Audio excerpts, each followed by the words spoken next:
Namaste and never give in. That is the motto of my alma mater, the Lawrence School Sanar.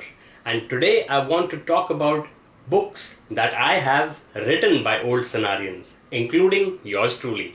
I am Axat, and apart from writing A Life Afloat and An Android Awoke, I have contributed to the tome that is Tales of Sanar, curated by Pankaj Sapru sir, who is the current president of the Old Sanawarian Society. But I want to start off with the latest book that I read, a collection of short poems beautifully written by Namrata ma'am called Mystic Mauve. Now, apart from that mystical and colorful title, I think that all the poems in there are triggered by a certain emotion, and that is what has led to those lines of poetry.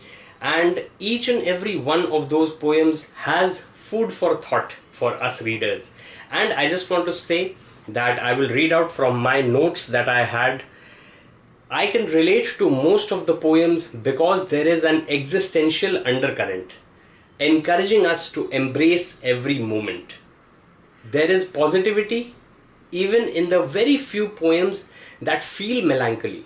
And overall, after 21 short poems, I was smiling. So that, in a very brief and as concise a way as I could, is my summary of Mystic Mauve, the collection of poems by Namrata ma'am. Thank you so much for letting me read it. I have got it as an ebook, and of course, as you just saw, this collection of tales about our alma mater includes one by me. It was launched at the first Sanar Literary Fest, at which I was bestowed this hat and a couple of other memorabilia or souvenirs, shall we call them. But I don't want to talk about that. I want to come next to the book that I reviewed last, A Life Unfiltered by Colonel H.P. Singh, a collection of articles and essays about life as an army man, and very frankly written, and his experiences on the battlefield and off it have enlightened him so that he can enlighten us, and that is why I highly recommend this book as well. Then we come to Ravan. Now this is a graphic novel, as you can see, by Abhimanyu Sisodia, 1 year my junior at Sanar and Himalaya House.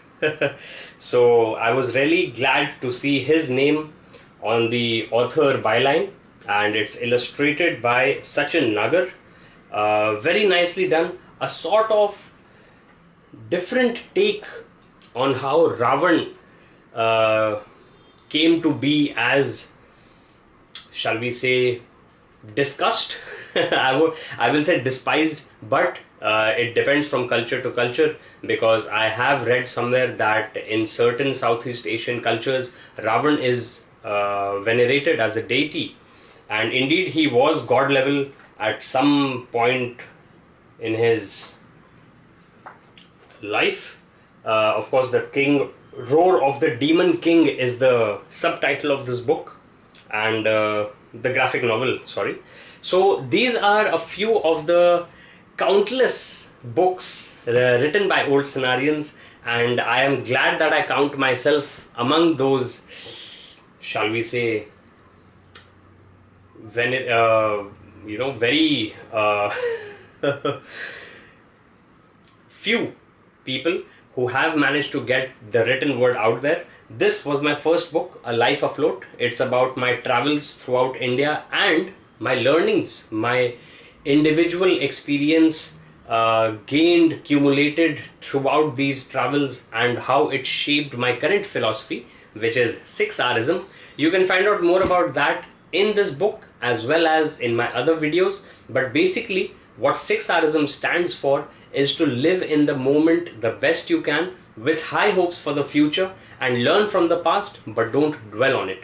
So I have written lots of rhymes which I rap on my channel about this, and I have incorporated it into my next book, which is a science fiction ebook and available on Amazon as well. But rather than the hard copy. I think these days digital copies are the in thing, as circling back to Namrata ma'am's Mystic Mauve proves.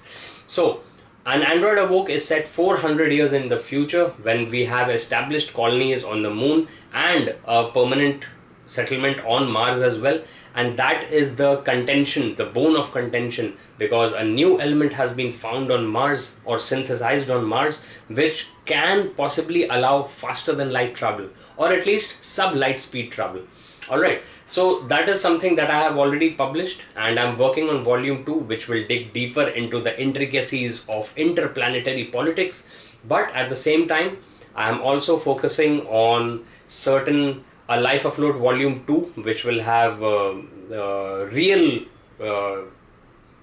real life essays and thoughts and words from me. So science fiction and travel writing are my preferred modes of literature, my genres. But as you can see, just such a wide variety of old Sanawarian writing, from mythological graphic novels to history told through the eyes and words of old Sanawarians themselves. And this, believe me, it covers almost a century of Sanar, because some of these stories are about pre-independence Sanar, and some of the stories are from current Sanawarians. And then of course we have real life experiences from an army man. And in the end, I will just say that I am always open to reading what other people write, because I know the effort that goes into putting thoughts down into words, and not on social media. So in any case, not to belittle stuff that is put out on social media, but let's just face facts. Most of it is quite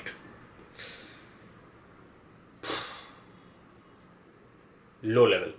Anyway, I'll just say that I exhort you to read more and explore more literature. And selfishly, I will say that start with my literature, A Life Afloat, and if you're interested in science fiction and Android Awoke, the links are in the description, and the links for these I will add in this video's description as well. Thank you so much for watching, and if you are a fellow book lover, do make sure you check out Project Bibliotherapy, which is by my good friends Nandini and Nitin, and they also encourage people to read more. So all these things are great contributors to making our future generation, the younger generation, more knowledgeable and better equipped to deal with life. So with that spiral ending on life, I will say thank you so much for watching once again. Namaste and Jai Hind. Never give in.